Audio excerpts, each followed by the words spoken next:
cholera outbreak in United States capital Bentiu has claimed the life of at least 90 people, with 3,500 others currently receiving treatment at the Bentiu Hospital.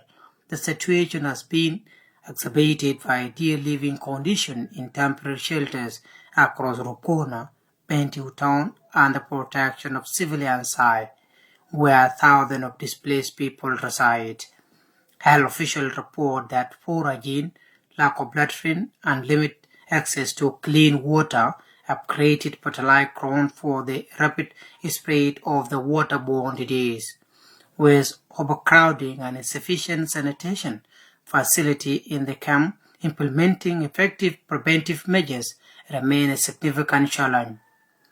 Dr. James Gadiel Gatkos, a director of Bentiu Hospital, said the hospital is overwhelmed with patients and we are running low on essential medical supply.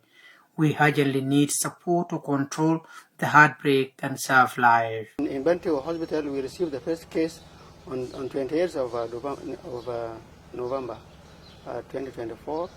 Up to today, the cases that we have received are more than 1,400 current cases up to this morning. Majority of cases were treated well and discharged home with few mortalities, which are now about 20. Regarding cholera treatment center, this is the second one in Bentiu State. The first one is in POC, run by MSF. This is the second one in Bentiu State Hospital. It was constructed by MSF with a capacity of 50 beds, with the support of WHO, medical supplies, and CODIT, South Sudan, and some wash clusters like... Doctors in charge comment their voice as they describe the situation as terrible, with a record of 4 to 10 death cases per day both in hospital and outside. We've treated over 1,000 cases since we started our interventions over a month ago, and we've been collaborating with other partners in the Rubkona Primary Healthcare Center and here in Bentiu State Hospital over the recent weeks to support the case management. We've seen many issues and rumors in the community around stigma around cholera, with many people refusing to come to the hospitals, and we want to emphasize the importance of good hygiene practices, drinking clean water and washing hands, and if you have symptoms, coming immediately to the healthcare facilities. There's nothing to be ashamed of, and this will help us urgently to prevent additional unnecessary deaths. We've been receiving usually over 200 cases daily across the multiple facilities here in Bentiu, in Rubkona, and in the Bentiu IDP camp. We've seen an unnecessarily high amount of deaths. Many of these arrive to the facilities very late because they do not want to come to seek health care because they're ashamed. There is nothing to be ashamed about with this disease. Surely the rate is high. There is actually a lot of admissions per day. Actually in daily admissions, we are meeting more than 100 patients.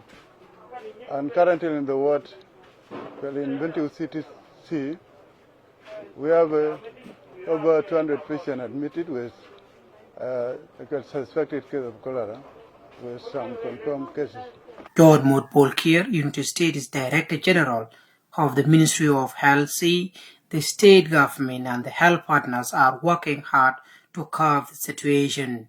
He advised public to maintain preventive measures. The current cumulative cases since the cholera crisis started, from yesterday were 3,580 cases, in which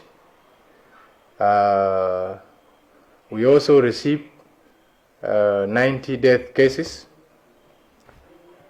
in the United States, which is really a huge loss to the people of United States and also to the people of South Sudan in general. As the State Ministry of Health, we are trying our level best, to make sure messages of awareness are being disseminated in the community. But still, due to the environment that the community are living in, the community are still exposed to more spread of infections, which is the cholera disease. The good thing is I received good news from the National Ministry of Health yesterday that the oral cholera vaccines will be arriving sooner this week, maybe Wednesday or Thursday. Residents in the affected areas are calling for immediate intervention to improve living conditions and prevent future outbreak. As the situation unfolds, the need for robust preventive measures and adequate resources has become increasingly urgent. Mayien Riam, SSBC News, Bentiu Town, United States.